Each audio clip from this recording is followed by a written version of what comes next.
CTV News at 5 with Tony Rima and Rick Wyman with weather. Good evening. Thanks for being with us on this Friday, January 23rd. Provincial police in Cobalt have arrested 3 people and seized $100,000 in drugs. Monday, police executed a search warrant at a home on Nickel Street as part of an ongoing investigation. Police found fentanyl, cocaine, and other illegal drugs, along with cash and trafficking materials. A 69-year-old man and 2 31-year-old women have each been charged with 7 counts of trafficking. North Bay police have a 57-year-old man in custody after an altercation involving a firearm Tuesday. Police say the man invited someone known to him into his home on McIntyre Street and flashed a gun. The victim fled. When police searched the man's home yesterday, they seized 4 firearms. The man is facing gun charges. Well, it's downright cold out there. A polar vortex has plunged us into a deep freeze. How long will these temperatures last? For more, let's bring in CTV's Rick Wyman. Good news for Friday, Tony. This all ends by about noon tomorrow in the Northeast with the crazy wind chills and more. Systems map as issued by Environment Canada, mainly sunny in the forecast right across the board tomorrow. Maybe the odd flurry or 2, but those temperatures, of course, will be cold for the remainder of the early evening, overnight, and tomorrow morning. We'll take a look at some of the numbers, of course, coming up. All brought to you by CAA. Get your membership today at caa.ca. But Tony, the good news, wow, these wicked wind chills will end by about midday tomorrow. It starts to warm up in Northeastern Ontario. Back to you. Good news there. Thanks so much for that, Rick. A woman is in hospital after being struck by a vehicle last night in Sudbury. Police believe the driver was traveling toward Regent Street on Algonquin Road. A 59-year-old woman was struck by a black SUV while crossing the road. The driver stopped, called 911, and provided aid to the pedestrian. The woman is in critical condition. The trial of Brandon Nakaji wrapped up last night after 5.5 hours of jury deliberations. CTV's Eric Tashner was at the North Bay Courthouse for the verdict. When the jury read aloud its guilty verdict, there were gasps of relief from the family of Tristan Ayres. Some buried their head in their hands, tears flowing from their eyes, and there were lots of hugs. All the while, Brandon Nakaji stared forward at the judge. Nakaji was convicted of stabbing Tristan Ayres in the back, severing an artery in the early hours of December 17th, 2022. The jury agreed with the Crown that he and Trevor Goulet, who previously pleaded guilty to manslaughter, teamed up and beat Ayres in an alleyway near the LCBO parking lot on Worthington Street West after looking for smokes. Goulet used a stick, and when the stick broke in 2, Nakaji pulled out a knife and stabbed Ayres when he felt Goulet was weak and wasn't winning the fight. Nakaji also stabbed Ayres' legs several times after. Ayres was able to crawl over a nearby guardrail into the parking lot where the attack continued, and that's where Ayres bled to death. Nakaji's lawyer, Lori Galway, declined comment to the media. Meanwhile, Ayres' family feels a sense of relief. Issuing a brief statement to reporters, the family is relieved that justice has been served. Regardless of the circumstances, Tristan was very loved. A second-degree murder conviction comes with a sentence of life behind bars with no chance of parole for between 10 and 25 years. The jury recommended no parole for a decade, but the duration decision will be set by the judge. Sentencing is scheduled for February 13th. Reporting from the courthouse, Eric Tashner, CTV News, North Bay. This is day 5 of strike action by Laurentian University Faculty Association, or LUFA. Today, members were joined by students, Faculty Association members from universities across the country, as well as local unions. CTV's Lindsay Alick has more. Solidarity. From Halifax to Manitoba, members of faculty associations from across the country attended this rally at Laurentian to show their solidarity. I've been on strike twice at the University of Manitoba in 2016 and in 2021, and the kind of support that comes from unions from far away, the local ones, it really is so heartwarming, and it just reinstates to your core that those on strike, all they want to be doing is teaching students, but conditions have just gotten so poor that they need to be out here, and they've got the entire labor movement behind them. Holiday forever! Members of local CUPE, OPSU, Unifor, and Steelworkers unions were also in attendance. There was a sign that says you can tell it's important if we're out here -20, and it's actually colder than that today. Everyone here is freezing cold, but we're showing up to stand together because we all believe in a stronger university. We're receiving a lot of donation, an amazing amount from faculty association across the country. We are so grateful to them, and we are also supported by the CAUT Defense Fund, who is helping with the strike pay for as long as it will take. Collins says LUFA is ready to go back to the table the minute the employer signals interest. Meantime, in a statement issued by the university this afternoon, officials say the university stands ready to return to the bargaining table to negotiate in good faith an agreement that is fair to LUFA members and also ensures Laurentian University is strong for the future. We urge LUFA leadership to do the same. The statement also says that the university presented its strongest possible offer. There are approximately 500 members currently on strike, with 6,000 to 7,000 students affected. Lindsay Alick, CTV News, Sudbury. It's time for a quick break. Coming up on CTV News at 5, Rick has your full weather forecast. Right now, let's head to Gillies Lake in Timmins. This live webcam is courtesy of the city. It's frosty out there. It's -27 degrees and feeling much colder with the wind chill. We're back in a few minutes.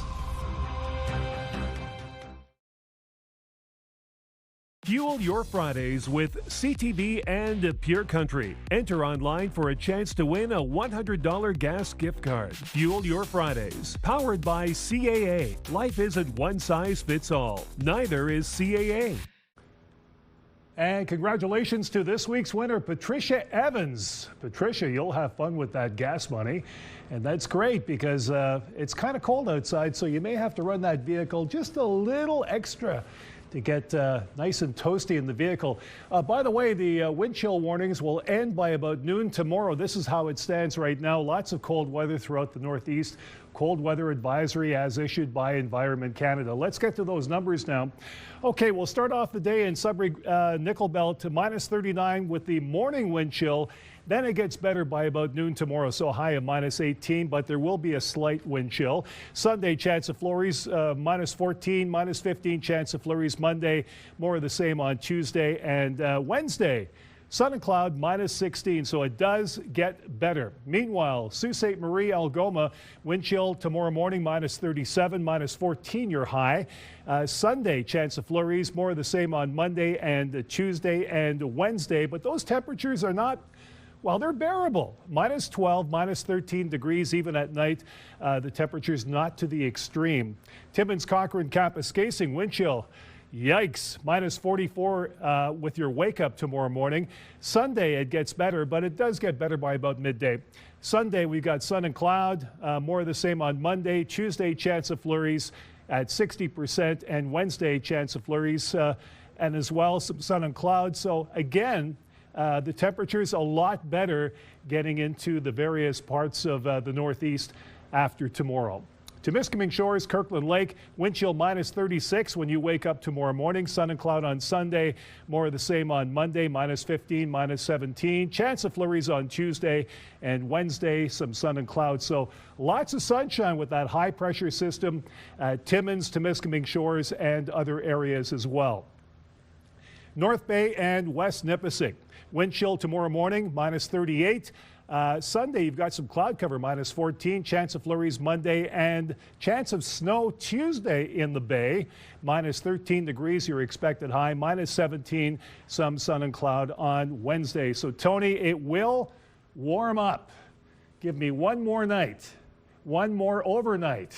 And then by about noon tomorrow, it starts to get better right across the entire Northeast with lots of sunshine and really in some sectors, so it will be better.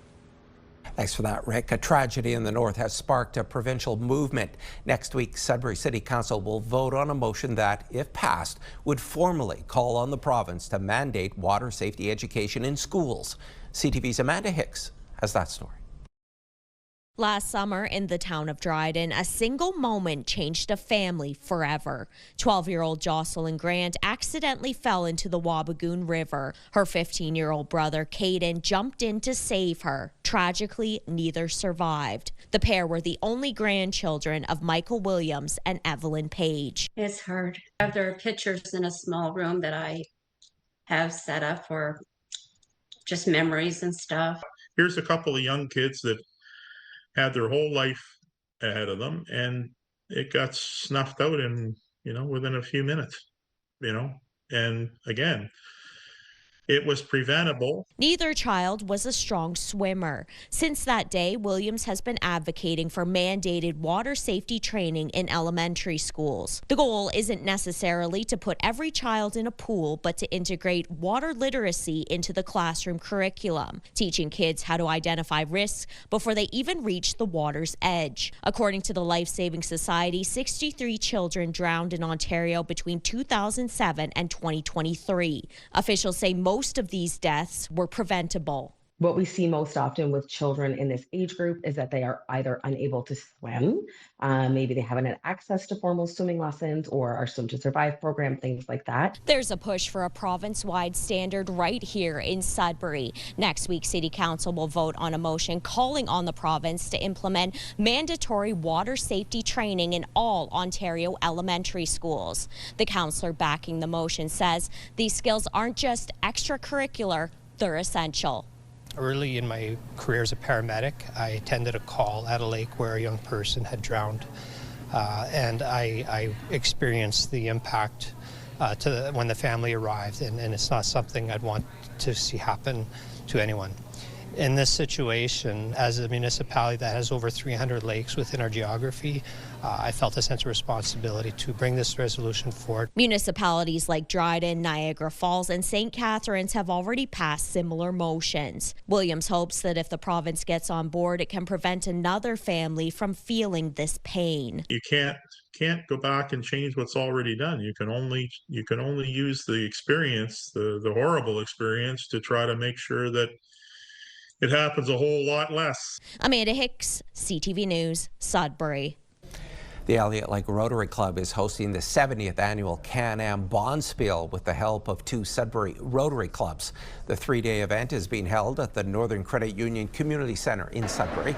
It's bringing 16 teams from the U.S. and Ontario together for sport, fellowship, and celebration. The bonspiel will support a charity in keeping with the Rotary motto, service above self. It will support a charity at our banquet this evening, and that charity is going to be Easter Seals, and that was chosen by the Sudbury clubs in our way of saying thank you to them for all the help that they've been to sponsoring and putting on this program for us. We have 16 teams competing here from as far away as Rice Lake, Wisconsin. We've got teams from all over Ontario. We've got 3 Sudbury teams, our team from Elliott Lake. We've got a couple of teams from Guelph and London. It's a great opportunity for everybody to come together. And the winning team from the Sudbury bonspiel will move on to the Rotary World event in North Carolina in 2028. It works on speed and precision. Coming up on CTV News at 5, we head to North Bay and a high-intensity skating drill for the Trappers U18 AAA team. Night, retracing a young Canadian woman's final hours. If Kiera was running to try to get away from someone, she almost made it. We travel to Mexico searching for answers in the unsolved killing. They're trying to say that it was cartel. One theory leads us to the Sinaloa cartel. The cartel have the control of everything.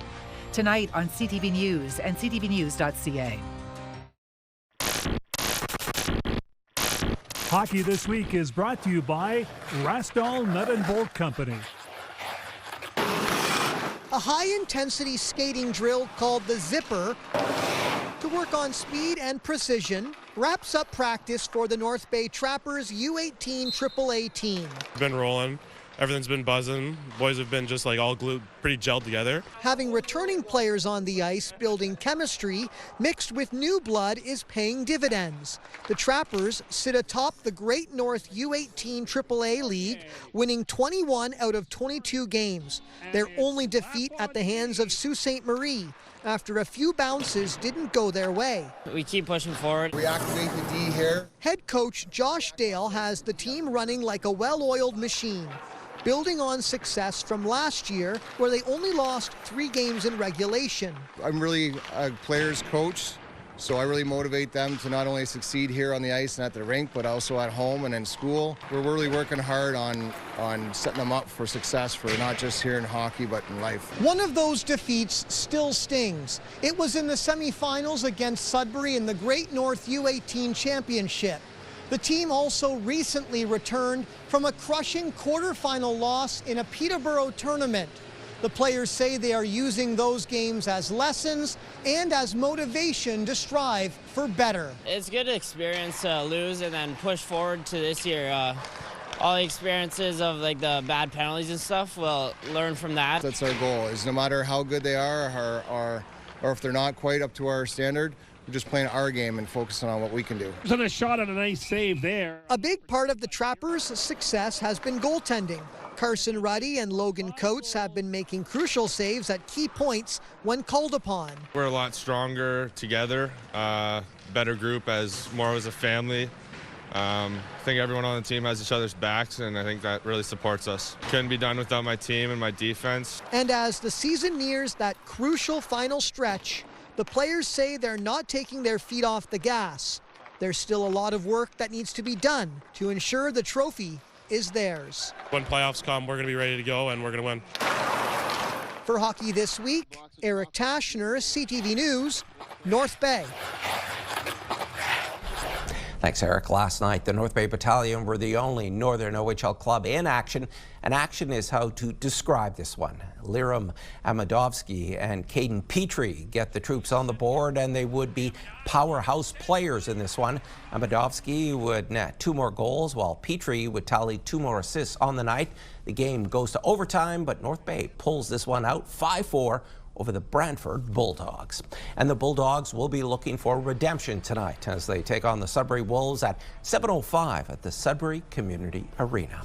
Last night, the Sudbury Cubs buried the Kirkland Lake Gold Miners. Cubs forward Owen King had a 5-point night. Mason Walker, also a playmaker with 4 assists in the Cubs' 10-2 victory. Tonight, the Cubs travel to Powassan to take on the Voodoos at 7 o'clock. Elsewhere in the league, the Sioux Eagles land in Espanola for a 7:30 tilt with the Paper Kings. The Sioux Thunderbirds will face off against the Timmins Rock at the MAC, and the French River Rapids are on the road. They will face the Iroquois Falls Storm tonight. Both those games are 7:30 starts. A new sports complex in Timmins got a boost in provincial funding today from the Northern Ontario Heritage Fund Corporation. But as CTV's Lydia Chubak tells us, more investment is needed. Northern College has plans to build a state-of-the-art sports dome and clubhouse at its Timmins campus. We're looking to accommodate as many different groups as possible in there. So that's why we have a walking track. We have a 100-meter dash track at the bottom of the dome as well. We have 2 courts that can be converted into tennis, volleyball, basketball, pickleball. And we also have a full-size soccer field. We also have a full fitness area. The Northern Ontario Heritage Fund Corporation approves of the concept and is investing $2 million in the project. This part of Northern Ontario is anchored by Northern College.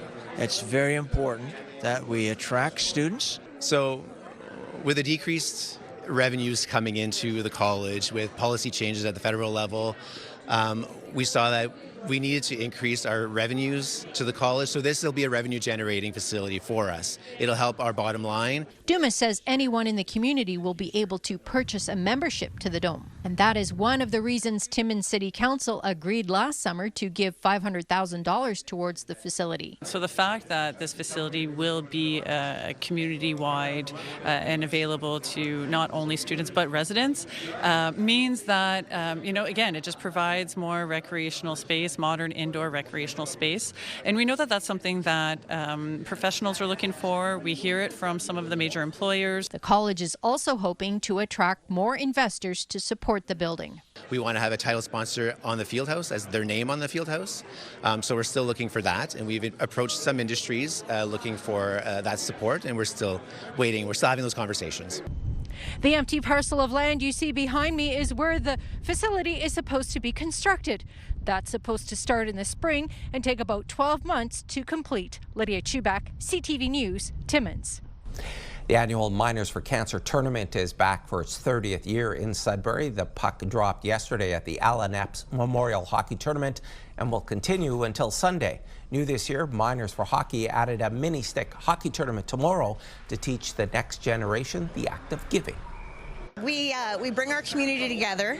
We are a mining town, and it gives us the opportunity to celebrate, have a great fun weekend, and raise money for an amazing cause. Unfortunately, none of us go untouched by cancer. All of us have been touched by cancer, and this gives all of us the chance to give back and help those families that were given that terrible diagnosis. They help the families like you wouldn't believe. They have events at our Union Hall also, and the families that are helped and represented through this is unbelievable. And Wither says that in the 3 decades, the event has donated $1.6 million to charitable organizations in Northern Ontario. A check presentation for this year's event will take place at the TM Davies Arena in Lively at 7 o'clock this evening. Dogs and cats. When we return, our community close-ups run the full gamut. You're watching First at 5.